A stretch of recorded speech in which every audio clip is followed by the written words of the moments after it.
Not long ago, the CEO of McDonald's decided to show the world that he also eats at his fast food chain. The goal? To make an elite executive look relatable to everyday customers. Those customers don't want a CEO faking it through a drive-thru. They want someone who can keep the global supply chain moving and the prices affordable.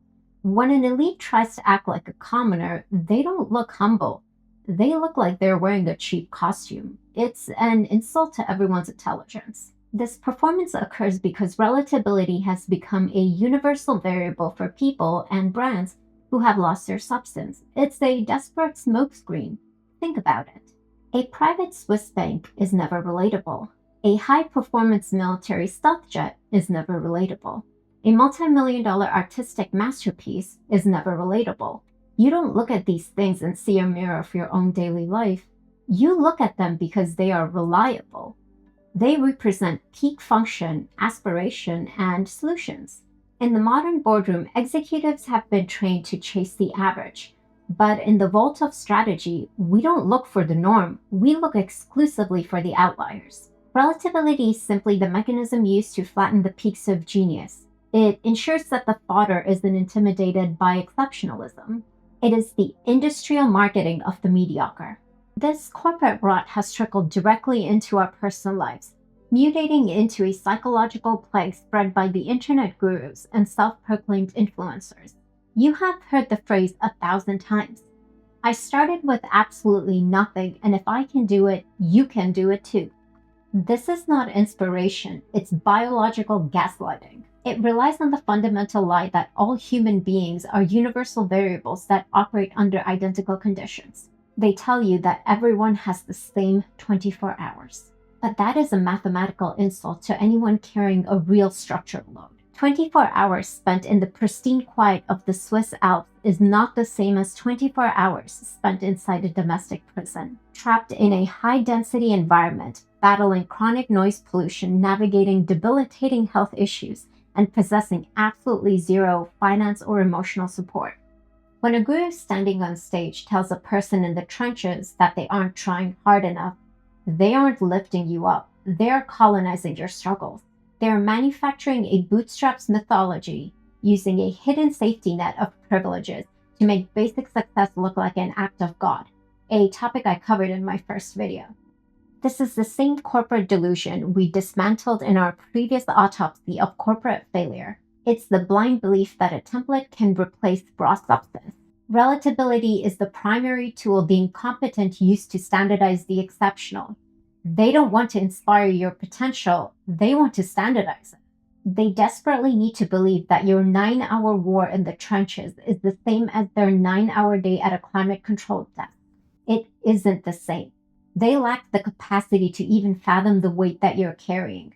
A true leader doesn't ask you to relate to them. They command you to respect the architecture of the reality that you're actually building. There's a comfortable lie that society loves to repeat whenever someone faces adversity. They look at your history or your pain and say, I understand exactly what you are going through, because I've been through that fire too. It's a beautiful sentiment. It is also entirely hollow. The greatest mistake you can make in reading human capital is assuming that identical inputs yield identical outputs. Humans are not uniform material. Consider two children who walk through the same exact psychological fire, like childhood trauma. The first emerges as a doormat, a chronic people pleaser paralyzed by the fear of rejection.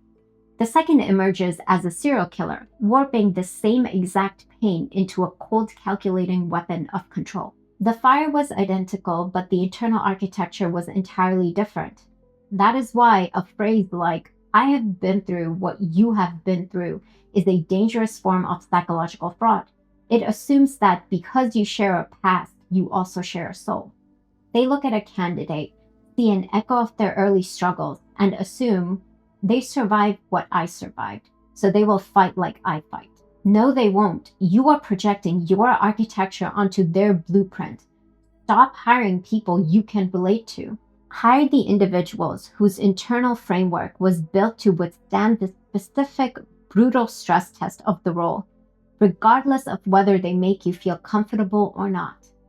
If the boardroom performance of relatability is a tragedy, the internet version of it is a pure comedy. Let's look at a case study in modern attention economy, the rise and pivot of body positive influencers, especially characters like Claire Dow. For years, she built a lucrative brand on a singular narrative, the small chest archetype. She was the loudest voice on the internet preaching radical self love and telling millions of women to love their natural appearance and reject corporate beauty standards. It was a brilliant target audience, it was deeply relatable, and it was a goldmine. But the moment the brand deals matured and the capital was secured, Clara quietly went out and purchased implants. The internet was in shock, crying foul at the hypocrisy. But viewed through a cold psychological lens, it wasn't a betrayal, it was inevitable. Followers made the mistake of worshipping a person instead of an idea. They failed to realize the fundamental rule of human nature. The person who's screaming the loudest about their insecurities is usually the one who's fighting the hardest to hide their insecurities. The entire brand was simply a coping mechanism masquerading as a movement. This is the core of confidence grift. True confidence doesn't need a public relationship campaign. It doesn't need a marketing budget, a high energy soundtrack, or validation on a TikTok feed. True confidence is silent. It is a quiet, heavy power that translates entirely through presence and execution. When someone feels the absolute need to broadcast how much they love themselves to the world, they aren't trying to convince you. They are desperately trying to convince the person looking back at them in the mirror. When you follow a personality, you are building your entire foundation on quicksand. True leadership doesn't demand you to follow an icon. It demands you to follow the idea. Icons are fragile, subject to the rot of their own hidden insecurities. If you anchor your worldview to a person, you are fated to walk right off a cliff with them when their private reality inevitably catches up to their public optics. To stay grounded, you must practice the rule of the enemy. It is a cold mechanical filter. Even if you despise someone, it doesn't mean they're always wrong. And conversely, even if you admire someone, it doesn't mean they're always right. When you detach the substance of an idea from the person speaking, you stop being a spectator. You become a strategist. In the marketplace, this obsession with human icons manifests as a corporate death sentence, relatability. Relatability cheapens the asset, transforms a premium high margin brand into a common commodity. Think of the commercial idiocy of this trend. If a consumer looks at your CEO and thinks he's just like me, then they will immediately ask why they're paying your company a premium. The market does not invest capital in its own reflection. People want a leader who has solutions, not an equal. Take the classic paradox of leadership. Should a leader rule with fear or compassion? The answer is both. Compassion allows a leader to understand the struggle. The boundaries ensure that the leader can actually solve it. The moment a leader tries to be your friend, they forfeit the authority required to save you. The universal lie of mass appeal is entirely maintained by yes men. If you want to know what a leader looks like, you look for the no men. You look for the rare outliers who refuse to be relatable because they're too busy being exceptional. Welcome to the Hall of No Men. Steve Jobs didn't return to Apple to make friends.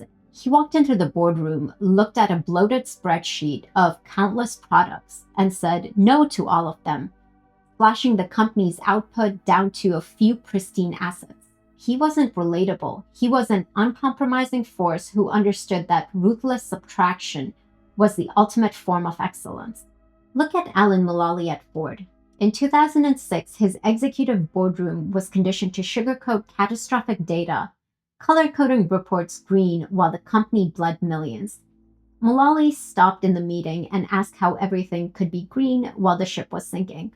He didn't want comfortable consensus. He wanted the no men with the courage to face reality and fix the foundation. This is how Lau Gertzner saved IBM and how Hubert Jolly resurrected Best Buy. They flatly refused to mimic defeatist retail templates or choose modern trends. They looked at the mass consensus, said no, and anchored their organizations to the hard bedrock of reality. They didn't care about being liked by the masses. They cared about being completely reliable for their people. Here's the final verdict. Mass marketing will always chase the average, the sweet, comfortable spot where no one is offended and nothing is exceptional. But true excellence requires spikes. It requires the absolute refusal to serve lukewarm mush to a crowd that is terrified of quality.